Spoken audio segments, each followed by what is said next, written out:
Welcome to Metaco Talks. I'm Seamus Donoghue, the VP of Strategic Alliances at Metaco. Metaco Talks was a bi-weekly event, and now given the lineup of speakers and what's happening in the market, we've decided to shift this to a weekly event. And it's a discussion on topical issues, thought leadership related to cryptocurrency and digital assets. It's live stream conversation. It's meant to be interactive, so please comment and ask questions on the chat. And the recordings after this call can be found on our website. It will also be available on YouTube, Apple Podcasts, Spotify. Please subscribe, leave a review. That would be great.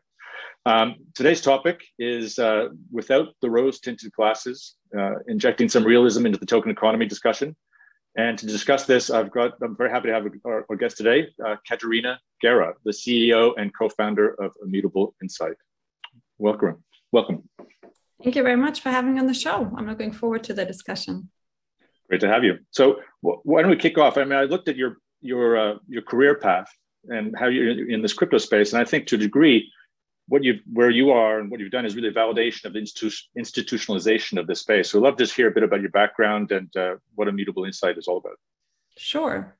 So I think the first part of my career can be described as, a very classical, probably from a crypto space, old school career path. So, prestigious university, top tier consultancy, big bank, private equity, the steps that you take. But eventually I looked at the blockchain potential, and I've decided that for the later and second part of my career, that'd be the better place to be. So 3 years ago, I decided to leave the big institutions and, embark on the journey to the future. And that journey to the future is Immutable Insight now, right? Yeah. What does that do?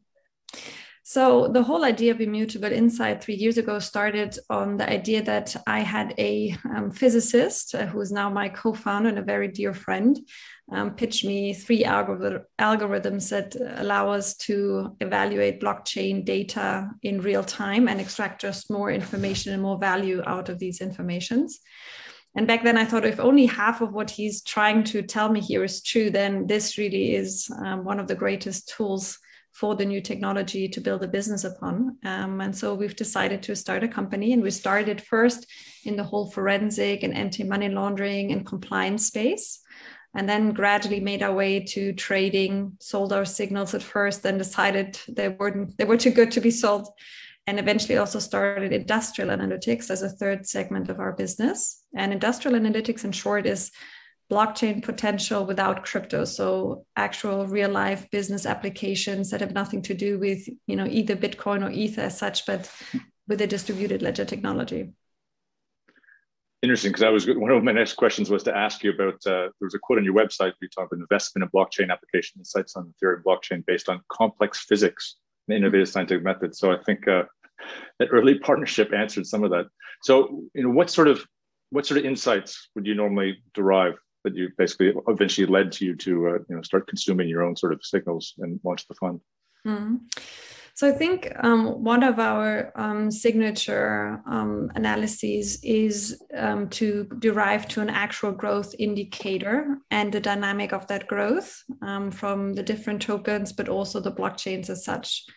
So I think in a space where price really, is something that is very prone to hypes and very prone to also pump and dumps and very, prone to an Elon Musk tweet, I think there's one truth and one truth only, and that's the chain. And to us, what matters is how and how often people or wallets, to be more precise, use it. There's an actual, value hypothesis behind everything that we do also in the asset management spaces. We believe in the token economy eventually, but it will only be there and get there if actually, we start using it and using it as an infrastructure in pretty much every part of our life. So this is where our focus is. So most of the hypes and the spikes are something that we watch with a big smile on our face, and we somewhat acknowledge that it also helps us, in our fundraise and our public awareness. But in the end, we believe that the hypes will go away, but the blockchain and the rollout and the adoption are the actual important and underlying factors for the future growth. And part of the adoption, is there like a network theory evaluation, or is it just a kind of combination of that with usage, basically. So when you translate our results of the analyses into a price model, then that's exactly what we do. But I think the real question is, and that's the innovative part of it, is what is growth and what drives growth, and how can you predict growth better? So I think it's everything about that pattern. It's all about the question, when does it actually start to be the great better or same growth path as the internet has at some point. So I think the whole glass ball, when is retail adoption, all these questions is something where we just take a fresh look and found a new way of approaching it. So if we look practically at something like Bitcoin and Ethereum, I mean, where would you put those in terms of the cycle of adoption that you're describing? Well, most of our analyses find that Ethereum, from a path as the trajectory in terms of growth and usability, is the leading blockchain right now. But there are other blockchains that obviously, have fundamental growth parameters that, given they start on a lower base, are in its relative dynamic also interesting, but just the absolute number of users and transactions is already something right now where Ethereum is probably ahead of the curve. I'm not saying that I think or that we see Ethereum as being the one. It's certainly in a very good competitive position, but it's an extremely dynamic industry. And I think we all know that as soon as you think you're certain of something, you're proven to be wrong. So for us, the whole real-time approach also means we're extremely adaptive and just try to focus strictly on the numbers and what we see. And you parameterize these in a way of the use case. So, for example, one can be obviously what's being built on Ethereum is quite a bit different than what people would describe as, let's say, a store of value for Bitcoin, like pristine collateral, as someone like Raoul Pol calls it, basically. Yeah. So I think to us, the whole idea of the ultimate value isn't a narrative. It's a question of actual measurable transactions. Okay. So I do think, it's a little bit like a faith thing, or you can believe in whatever you want. I'm a truly liberal person. I just really like to stick with science, and I just really like to stick with what we can actually measure, and therefore then build a rigorous and reliable model around. So sounds like a consistent approach. So we spoke earlier, you mentioned you have one fund, you recently launched a second fund. Now what is the investment thesis of this? Is this basically what you've described, you apply this to the universe of cryptos, or is it based on tokens, let's say, or is there a more narrow remit to that? No, so there's a quite broad angle actually, and I think that's also one of our unique selling propositions, because we called the fund blockchain fund for a reason. We didn't call it bit or coin or ETH or DLT. And I think the whole idea is also because it's a fund that has a tenure of 10 years, that we believe that the token economy will be the underlying fundamental value driver. So roughly half of our portfolio, we do token applications, and the other half then are a bit more of the bigger, native coins that you would be seeing. But this is, shifting. The portfolio in itself, of course, has also, risk parameters and liquidity parameters that go into consideration. But the key point is, where is the growth? It's a little bit like investing in the Nasdaq in the later part of the 90s. You get an exposure to token economy. And we're a real-time value investor. We don't really are a quant strategy as people most often think quant. We also don't do AI with a deterministic model. We don't look for patterns. We don't look for arbitrage. We don't look for trends. We don't look for momentum. For us, as I said before, it's a scientific exercise that then is applied with professional risk management in order to execute a trade. But in the end, for us, the whole token economy and blockchain adoption is the underlying big theme. It's an interesting comment that you have a value approach in what's effectively an exponential growth sector. So it's slightly different. That's no question. Interesting. So within that, you mentioned a couple times a reference to eventually, or basically when the token economy becomes what it promised to be. How would you describe what that token economy is now versus where you think it's going? I mean, you had an analogy there that it's comparable to investing in NASDAQ in 1990s. Is that a similar framework that you would apply to crypto? It's similar, but I think it's a little bit nuanced. So first of all, I think that tokens are like emails. In the beginning, they're a bit awkward, and it took my mom a while to know what the strange ad was for. But eventually, she figured it out, and she used it on a daily basis, as so many others, including myself, did. So I think tokens is a little bit like, we now have a framework. It's similar like, oh, there's something like a web page. There's an HTML thing, and you can actually do something with it. And it's almost like a blank canvas. So what can you do with it? And, what is the global competitive scene? Come up with great ideas. And what will users think? Will they like it? Will they don't like it? What's going to be on the forefront? So I think that's where we are. So we have a conceptually new framework. And now the big question is what people come up with as an idea to monetize that, to drive that, to create engagement. And I think that's really where we are. And that's what's so intriguing me, because I'm, inherently curious, and I love to adopt and try new things. And I'm, passionate about just the endless opportunities that can be created. But we're not there yet. We're not even at a stage where people have understood how big that potential is. And I think that's exactly most of the times the missing part. Total economy is not just going to be a thing.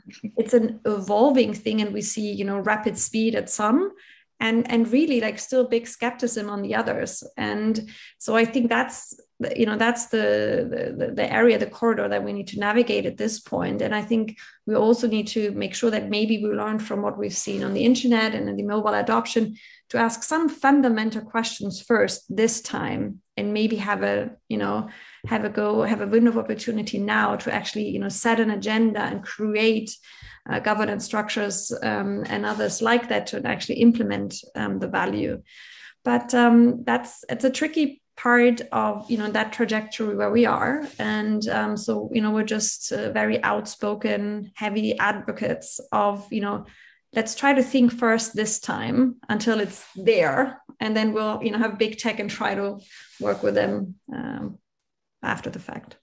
Yeah, I mean, the comment of when it's there. I mean, it strikes me that's an interesting situation, that the blank canvas analogy and how that meets regulatory initiatives or regulatory response. I mean, how do you view basically, or how do you view the whole sort of regulatory landscape going to evolve facing this still early blank canvas? Wow, you really put me on the spot here. That's probably, we all ask ourselves this. Probably the most tricky questions to answer at this point in time.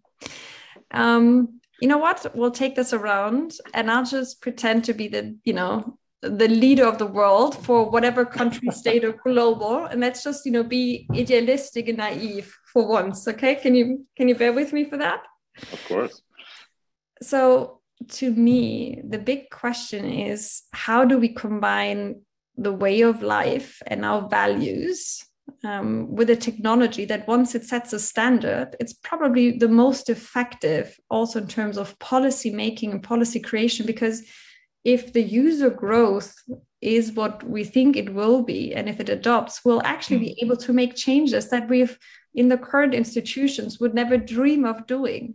So I'm often quoted for saying it's a little bit like somebody's translated the Bible, and all of a sudden people are understanding what they're actually being taught and told to do. And it's almost like, if you look at the Declaration of Independence and you think of, people that went through enlightenment and tried to shut off the narrative of the Catholic Church, and now they're there and they're like, wow, what are we doing now that we're enabled in this way? So I think I wouldn't shy away from claiming that we're at a point in time that if we, had a new enlightenment phase, we probably would reconsider lots of the institution that we've done, and maybe be able to also upgrade them to a level of, efficiency and effectiveness that would, both save us cost and resources, and maybe one or two political games. But of course, we're not there. We're still in the real world. So, that I think is better left to a different place to discuss. Fair enough. So why don't we take this back from the philosophical to more, let's say, the practical work today. Absolutely. I see you've also been involved from let's say, inside, let's say, the regulated space. You're on the supervisory board for a bank. How do you see that they are looking at this space now, and how they come to if they are looking at it, how they come to that point, and where do you think how are they going to evolve? Basically, how's the regulatory space from your experience? Speak to Germany, let's say, basically, and Austria. Where is that going? From the participants' perspective, not from the regulators' perspective. No. So now you've taken me from the future back to the reality. Yeah. So that supervising there is the oldest Bavarian bank, and it's got a long, 250 years traditional, privately owned still, very independent in its stance, which I appreciate because, we do try to, step aside and think about the whole landscape, also from a little bit more of a bird's eye view. Now, what we see here is that I think the regulatory landscape, particularly in German banking, I don't know really if that really applies across Europe, but I think particularly in Germany, it's been one of those. So let me think what the regulator says, and then I do what I think matches whatever the framework is. And I think it needs to be a bit more balanced again. So where do you see the market, and where do you see the client need, and where's your ambition? Where do you see opportunities for your business? And let's try to get that, and then align with the regulator and how we do that in a way that works for both. So I think that's what we're trying to push for at the bank. And we've just hired a completely new executive team. We've, turned the strategy 180.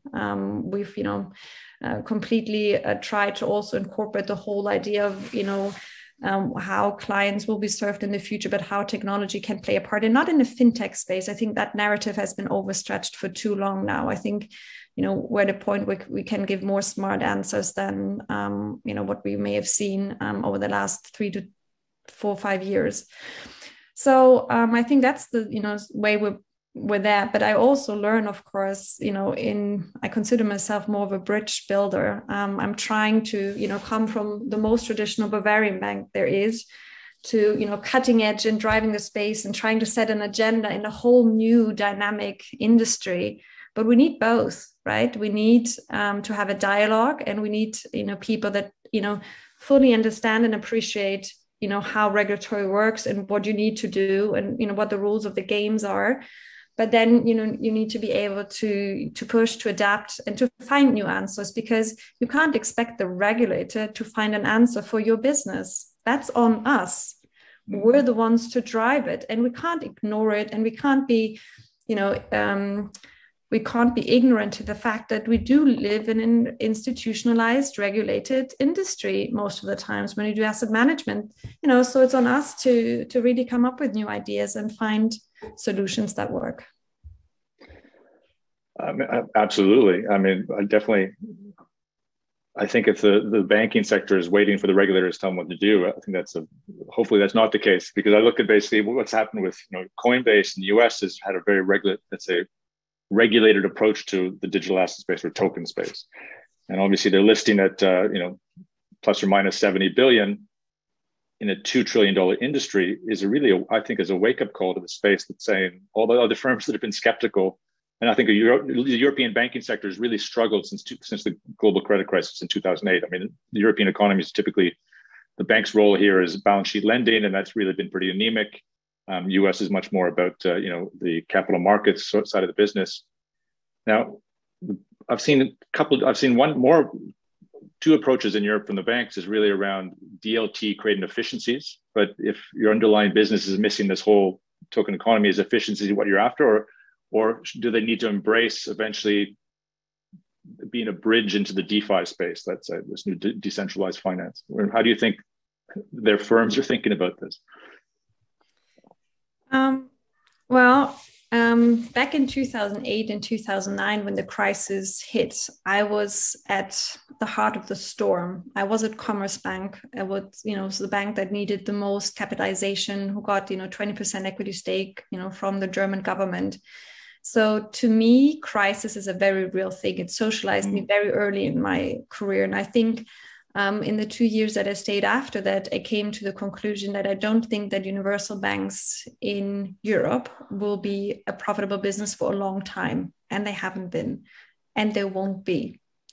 So I do think that if you look at the current profitability levels, you have return on equity ratios that are barely above 2.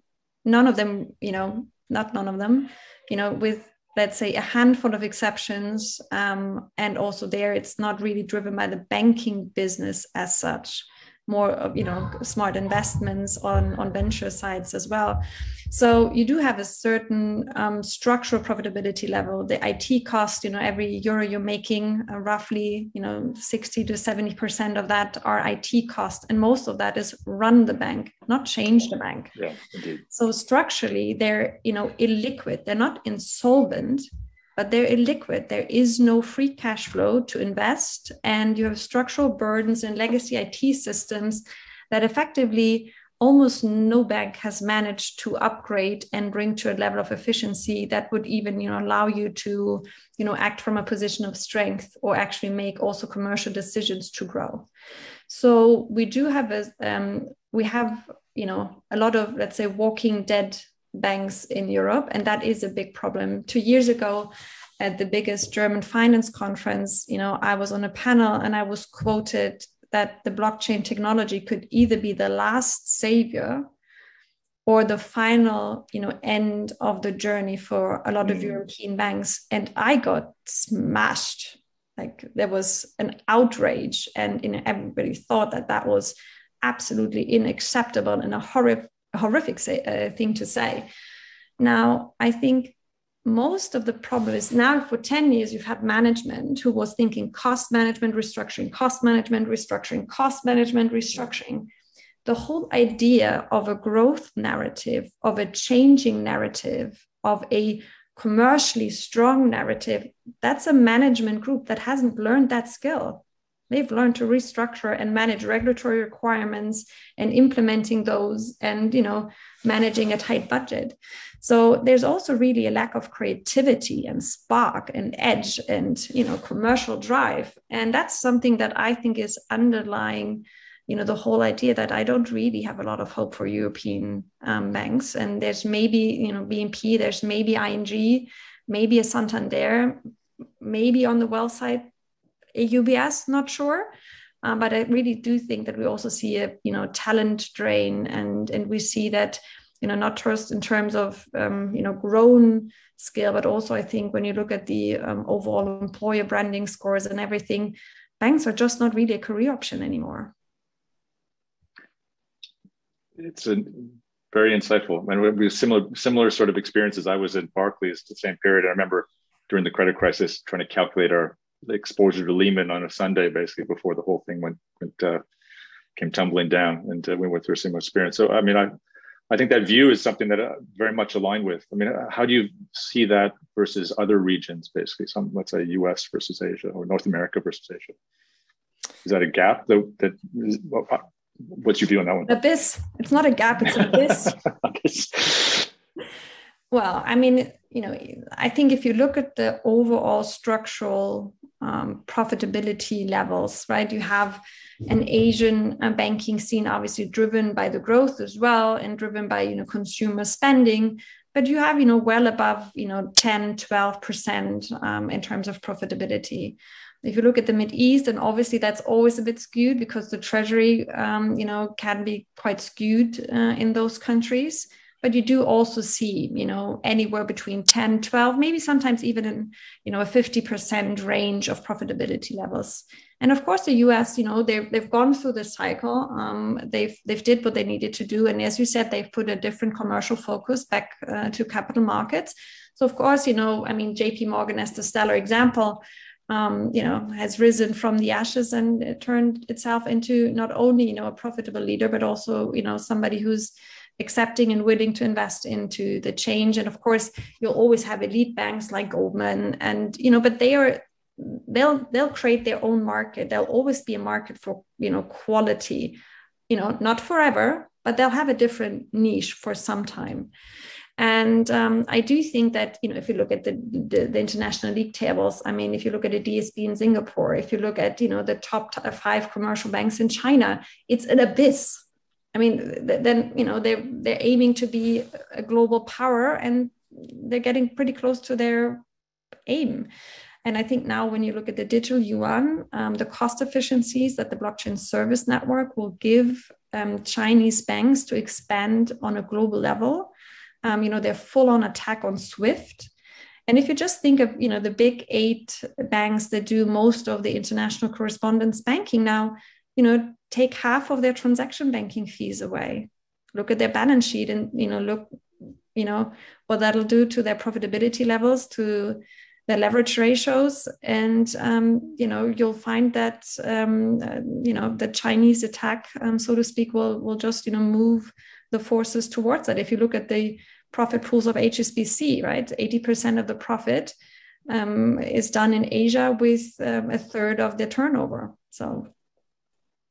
Yeah, we often cite similar stats around, I think for banks globally, the same numbers in Europe, is 40% of earnings come from payments. So that transaction side of the business, which is under significant attack from fintechs, from payment companies. I mean, PayPal is getting into the space with stablecoins. I mean, you mentioned the DCEP or the Chinese project. I think it was cover this last point is the model or the response to that a Western version, or is it more of a public-private partnership like we're seeing in stable coins, like a tokenized dollar, tokenized euro?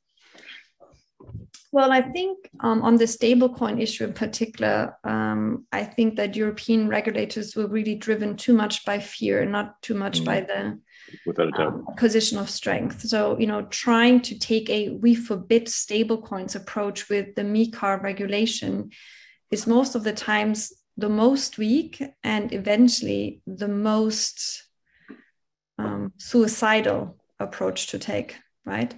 You cannot forbid the internet. You cannot forbid blockchain technology. You won't stop adoption. And in the end, on a global perspective, we're 350 to 400 million out of a, roughly 8 billion people group. We're not in a position to make the calls. We're in a position to hope that we can, get a piece of the future pie. Yeah. And so I do think they were, not well advised to take the MiCA approach. And I think stablecoins will find their way. The use case is too compelling. Adoption is already way too strong, and you can't turn back time, and they won't be. Great insights. I mean, it just reminds me when Facebook or DM came out, that exactly as you described, the fear was the big driver, and we can see where we are. I've got one last question here, which this first question from the audience, and it was, when do you expect to see a first cross-border E1 transaction? Maybe you want that? Sorry, let me just maybe read it up again so to make sure I've understood it. How do you say first cross-border E1 transaction? Well, isn't that okay? Now we need to define between a non-Chinese person, right, because there have been cross-border transactions already, right? Yeah, indeed. So it's the question, when will non-Chinese accept it as a more convenient way to pay? Let's go with that. Yeah. And, looking around, even pre-COVID, when I was walking around downtown, kind of high street, Munich, Maximilianstraße, you could pay with WeChat in every store. Yeah. For WeChat, the business case is simple. The digital yuan will not charge you cross-border transaction fees, and SWIFT does. It's a mobile application, and the client won't notice. And for the client, it doesn't make a difference. But for the business running it, it's paying transaction cost or not paying transaction cost. Pretty simple decision. Katharina, I think we're out of time, unfortunately. I think we could talk for quite a while. It's been an interesting conversation. I appreciate you coming on today. So thanks for joining us. Well, thank you. And thank you for such a broad coverage of, almost the whole space in such a short time. It was intriguing, and thank you for having me. Sorry, I put you on the spot with a big philosophical question at one point there. So look, I love the challenge. I love the challenge, straight on. Great. Okay, well, thanks everyone for joining. As I said, we're moving now to a weekly schedule. So next week we have Benjamin Duvet who's the head of custody and digital assets at Commerzbank. So look forward to seeing you then. Thanks for joining. Goodbye.